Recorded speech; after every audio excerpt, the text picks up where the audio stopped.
We are walking around parts of New York and Lola is picking out random things, and my job is to create some kind of business lesson related to that random thing. So stay tuned for today's episode where we're going to be talking about a lot of business concepts, and my job is to come up with something on the spot about whatever random thing she picks out. So we'll see what she picks next.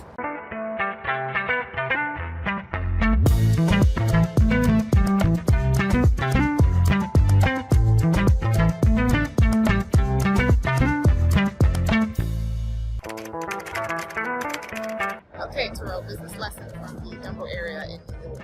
All right, so the Dumbo area is, if you look at it, it's pretty much a very normal area. What makes it exciting is there is a very big bridge here, and they came up with an interesting name. Dumbo is down under the Manhattan overpass, and it has become a tourist attraction. What used to be a very ordinary neighborhood with a little bit of marketing and a little bit of branding and naming has become something special. You can do the same thing in your business.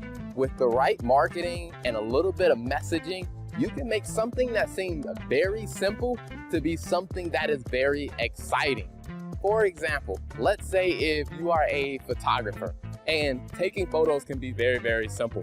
But let's say if you give it a very good name, like we're gonna do the New York experience of photography, or we're gonna do the Brooklyn Bridge experience. What you could probably do is, by giving it a fancier name, you now position it to be something that is more attractive than just, hey, we're gonna do a photo shoot in New York. So think about that in your business. Your messaging, how you brand it, it can make a big difference. We're in the background, Terrell. I see a carousel. Make a business correlation to this carousel for me. All right, so what I would say is a business lesson you can learn from a carousel is that the carousel is gonna go round and round to where it isn't very exciting about, what the carousel is going to do.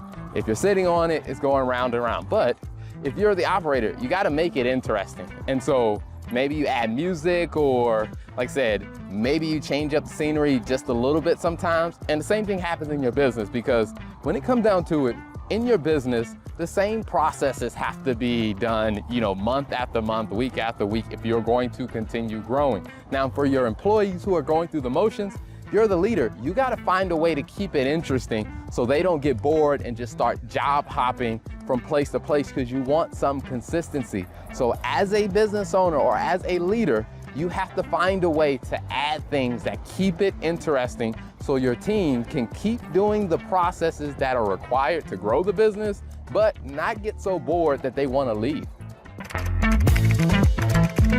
So we're here at the Brooklyn Bridge, and there is a very big business lesson that you should pay attention to. Now, here's the thing.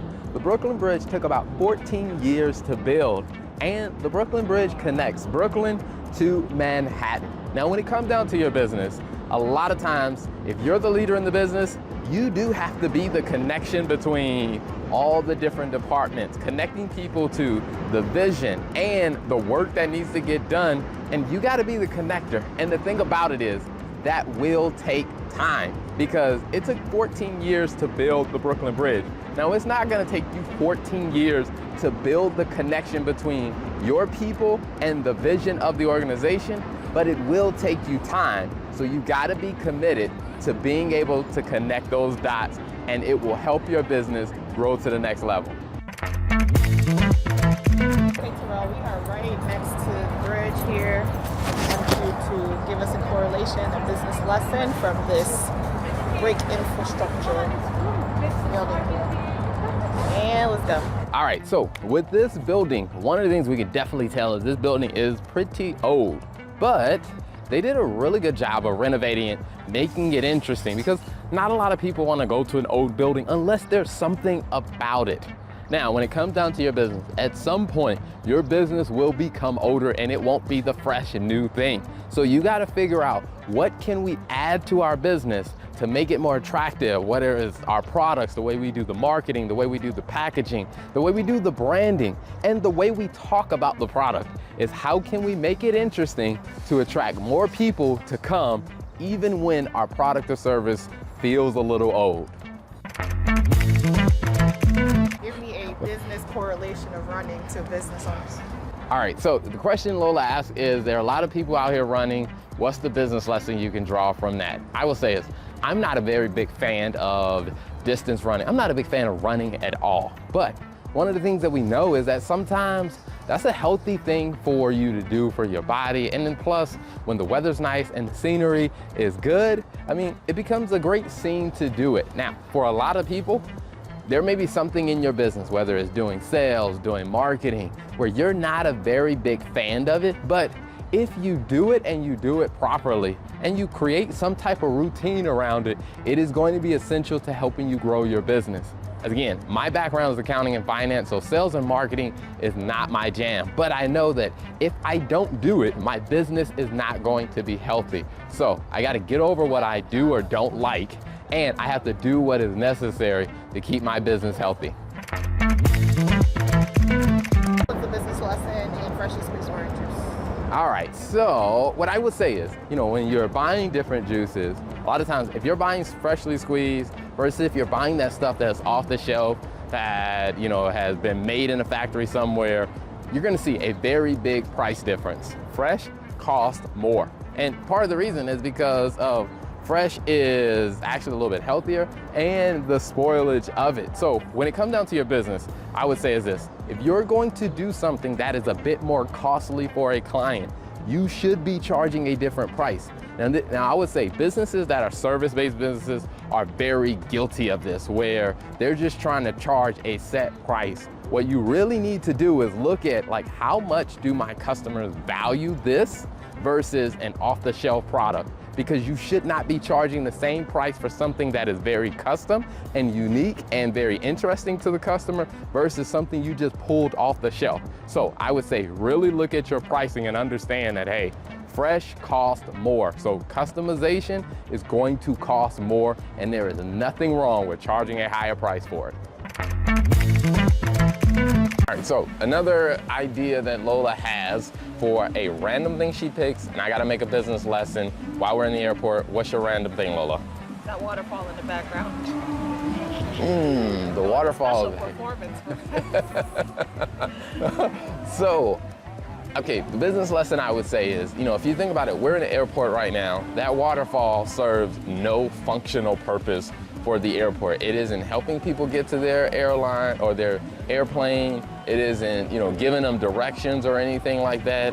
But it does add to the experience of while people are in the airport. So one of the things that I think about with your business, let's say you have a waiting room, or let's say, if you're a virtual business and people are waiting to get started with you. The question is, what is that experience like while they're either waiting on results, or while they're waiting to get started with you, or while they're waiting to get in touch with you? If you make that experience something that is pleasant, that is something that will help you actually grow your business more, because people will have great things to say about you. But imagine if the wait was a horrible experience. People would go tell everyone, you know what, you don't want to do business with this place. It looks dingy, or hey, you know what, this is not a good experience waiting for this person to do business with them. All right, so we're still in the airport and we're still doing the random thing that Lola picks out, and I gotta make a business lesson. All right, it's up to you, Lola. What's up? So the signage, let's just say all the signs that we're seeing here, there's a lot of signs. So let's talk about signage and just business. Awesome. So when you get to the airport, especially if it's a big airport like we are here in New York, it can be a bit overwhelming trying to figure out where to go next, and if you don't have good signage, people get lost or people get frustrated, they get upset, because a lot of times some people show up, they're trying to get to their flight at the last minute. Now, when you think about with your business, when people come to do business with you, they are trying to solve a problem. If there is no clarity about what should happen next, or how they actually use your product, or hey, what are the steps in the process? If there is no clarity, people will get frustrated and they'll get upset. So one of the things that you got to figure out in your business is, how do you create clarity about the process, how they use the product, what should their expectations be? Because when you can do that, you're going to give people a much better experience of doing business with you.